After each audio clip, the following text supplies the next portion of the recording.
옛날 어느 마을에 가난한 영수와 부인 둘이 살고 있었다. 영수는 일은 하지 않고 매일 고시 준비만 하고 있었다. 당연히 집에 돈도 떨어지고 식량도 거의 바닥이 났다. 그러던 어느 날 영수가 식사를 하면서 굴비가 먹고 싶다고 한다. 부인은 어쩔 수 없이 동네 가게에 가서 몸과 바꿀 굴비를 얻어왔다. 다음 날 아침 굴비를 이상하게 여긴 영수가 말한다. 굴비 어디서 났어? 그러자 부인이 울고 난 뒤에 말하기를 이러저러하여 여차여차하여 얻었다고 말한다. 앞으로는 절대로 하지마. 영수는 화가 났지만 자신을 위하여 한 짓이기에 용서한다. 하지만 며칠이 지난 후 다시 밥상에 굴비가 올라왔다. 영수는 화가 나서 말한다. 내가 앞으로 절대로 하지 말라고 했잖아. 그러자 부인이 하는 말. 앞으로는 안 했는데요.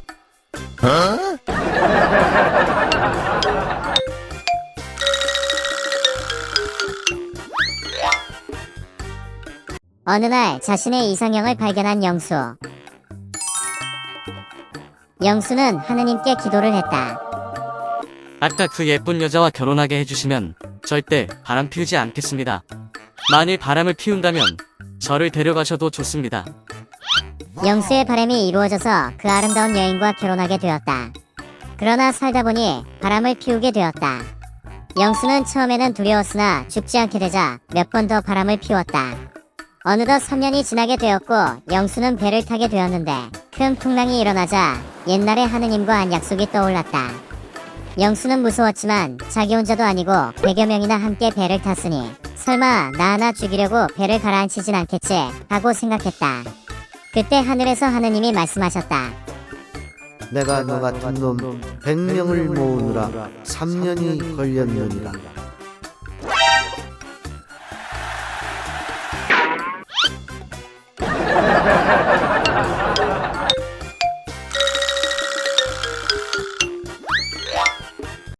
어느 집에 무서운 아이가 태어났다. 그 아이는 커가며 말을 배웠고 누군가를 부르면 그 사람은 바로 죽어버렸다. 아이가 누나하고 부르자 누나가 바로 죽어버렸고 이번에는 엄마하고 부르자 엄마도 바로 죽어버렸다. 겁이 난 아빠가 아이를 안고 산으로 올라가 아이를 버리고 죽어라 하고 도망가는데 뒤에서 아이의 소리가 들린다. 아빠. 아이가 아빠를 부르는 것이었다.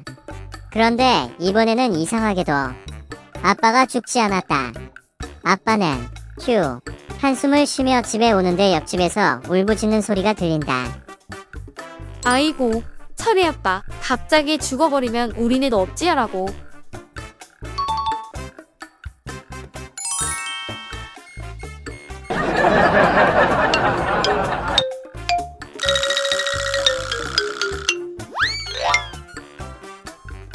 철수는 신문을 보며 낙서하는 버릇이 있다.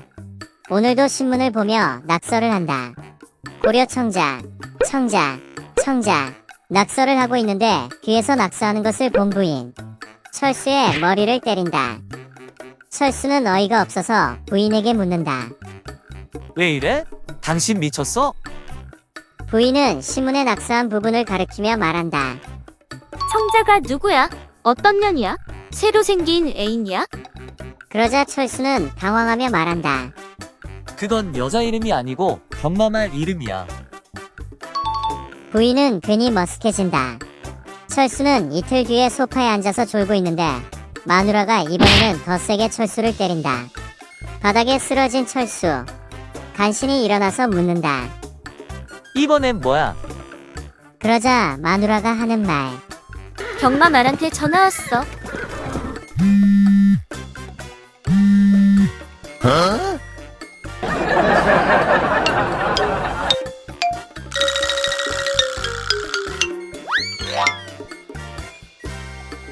잘 나가는 여배우에게는 매니저가 있다. 여배우에게 은큼한 생각을 가진 매니저가 호시탐탐 기회를 엿보다가 지방 촬영을 가서 기회를 얻었다. 배우의 방에 미리 그럴싸하게 분위기를 만든다. 포도주와 촛불의 분위기로 뿅 가버린 여배우. 매니저와 안방으로 들어간다. 매니저와 하면서도 기분이 상당히 업됐다. 12시가 넘자 하던 짓 멈추고 잠시 눈을 붙인다. 하지만 곧바로 20-30분 자고 난 뒤에 다시 덤빈다. 마치 매니저는 처음 하는 듯 새롭다. 신나게 하고 다시 쉰다. 정말 힘이 좋네요. 당신을 매니저로 둔 게 큰 복인 것 같아요. 감사해요. 난 매니저가 아닌데요. 대기표 3번인데요. 아니, 내 매니저는 어디 있죠? 그러자 대기표 3번 남자가 하는 말. 문 밖에서 티켓 팔고 있죠.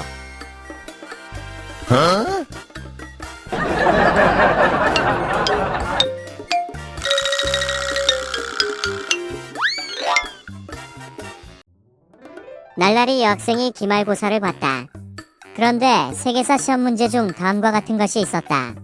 최초의 남성을 쓰시오. 여학생은 이 문제에 대해 고민했지만 바로 답을 적는다. 시험이 끝나고 세계사 선생님은 교무실로 도착한다. 교무실에서 답안지를 채점하던 세계사 선생님은 날라리 여고생의 답안지를 보더니 많은 생각이 들어서 마냥 한숨만 쉬고 있다.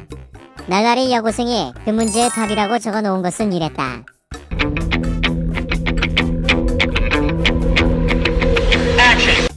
김영수 국어 선생님.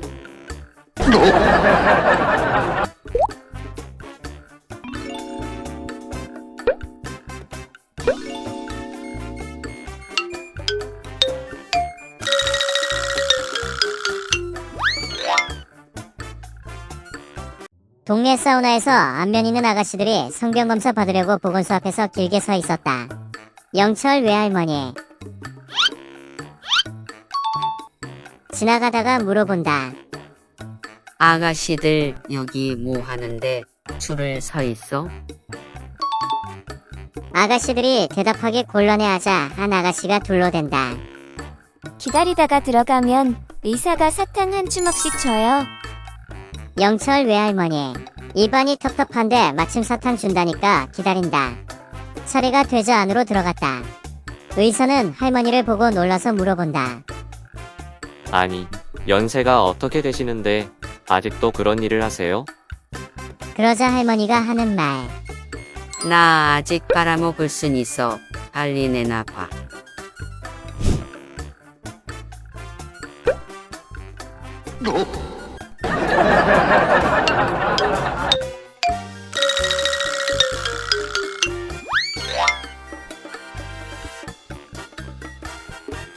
어떤 여자가 숲을 지나가다가 도사한테 약초를 얻었다.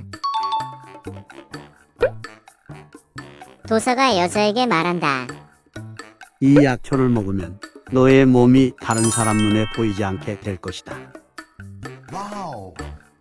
여자는 한번 실험을 해보고 싶어 옷을 홀딱 벗고 약초를 먹은 다음 밤중에 집 뒤에 있는 공원으로 갔다. 그런데 이게 어찌된 일인가? 험상궂게 생긴 남자 3명이 여자를 거탈하려고 달려드는 것이 아닌가? 여자가 외쳤다. 도사님, 제 몸이 사람 눈에 안 보인다더니 이게 어찌 된 일인가요? 그러자 도사의 목소리가 들려왔다. 그놈들은 사람이 아니다. 짐승이니라.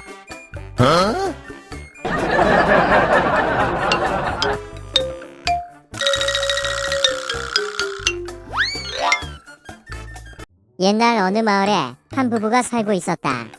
그런데 이상하게도 부인의 별명이 젖소 부인이었다. 하루는 그 동네에 새로 이사를 온 총각이 그 소문을 듣고 부인을 유심히 보았으나 가슴이 보통의 여자와 그리 차이가 나지 않고 젖소만큼 풍만하지가 않았다. 그래서 동네 총각들에게 물어보니 대답은 않고 직접 밤에 확인을 해보라고 하는 것이었다.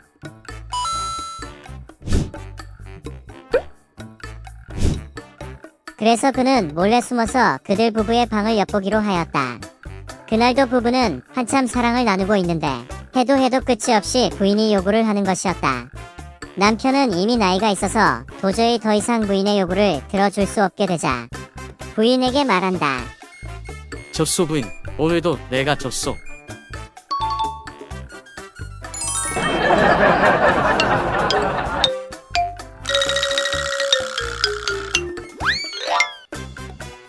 철수, 아내의 생일 전날이다.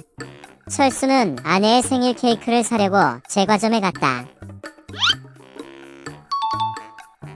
제일 크고 화려한 케이크를 골라서 주인에게 부탁한다. 케이크에 글을 좀 넣어주세요. 늙지 않는 당신, 더 건강해지는 것 같소라고요. 아, 잠깐, 한 줄로 쓰지 마시고, 위에다, 늙지 않는 당신이라고 쓰고, 밑에는 더 건강해지는 것 같소, 라고 써주세요.